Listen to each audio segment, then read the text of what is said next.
kita akan pembatasan dalam hal sesuai dengan apa yang saya harapkan untuk kita diskusi lagi. Jadi saya mau di ruangan ini kita semua aktif begitu. Aktif. Untuk itu sebelum masuk ke materi, ya, memang satu penyakit itu ajak hadirin itu berdiri dan harus mengungkapkan belajarlah bagi negerimu dan bekerjalah bagi negerimu. Untuk itu kita semua berdiri. Ya.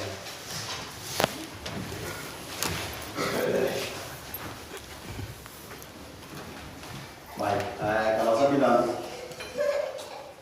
bilang belajarlah bagi negerimu, maka kawan-kawan sampaikan bekerjalah bagi negerimu. Demikian juga sebaliknya. 3, 2, 1. Belajarlah bagi negerimu. Bekerja bagi negerimu. Ulang. Belajarlah bagi negerimu. Bekerja bagi negerimu. Terakhir, belajarlah bagi negerimu. Bekerja bagi negerimu. Bekerjalah bagi negerimu. Belajarlah bagi negerimu. Bekerjalah bagi negerimu. Belajarlah bagi negerimu. Dibuat lagi terakhir. Bekerjalah bagi negerimu. Belajarlah bagi negerimu. Terima kasih dan terima kasih.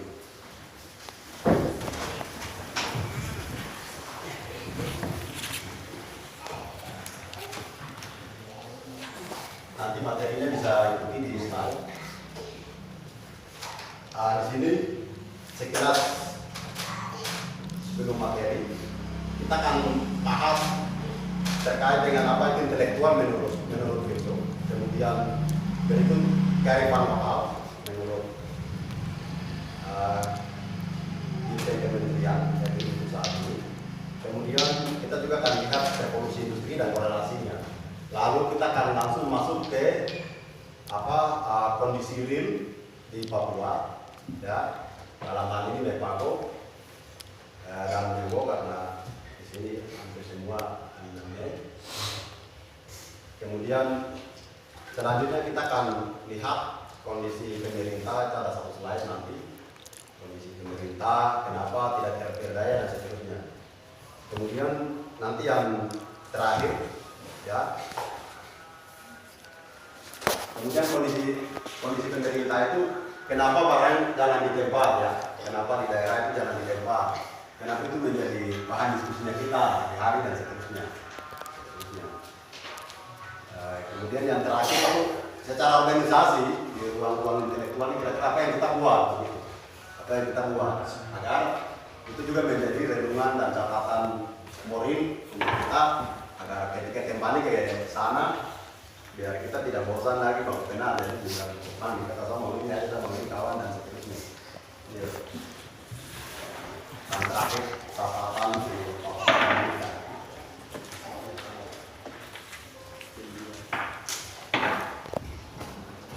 peradaban ya seperti pendek. Untuk itu saya rasa kita akan materi seperti demikian. Nanti di sesinya masuk apa yang kita buat, coba nanti kita buka pasang keuangan. Tetap di sini, tetapi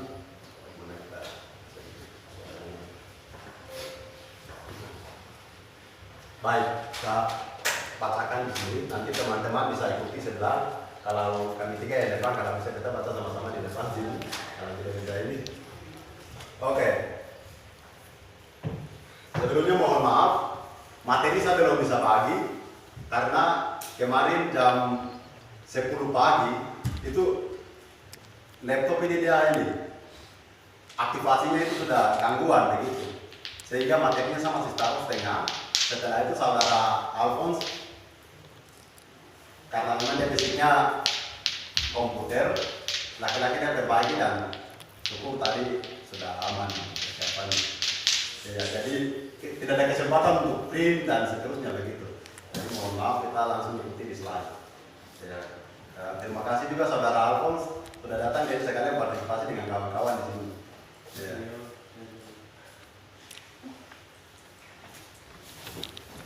Ya, terima kasih.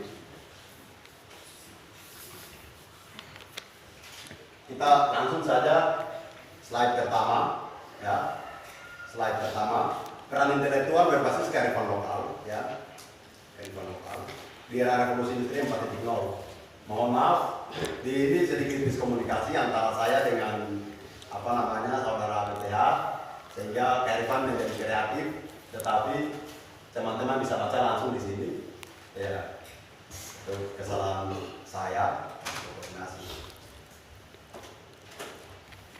Peran intelektual berbasis kearifan lokal, era revolusi industri 4.0. Ya.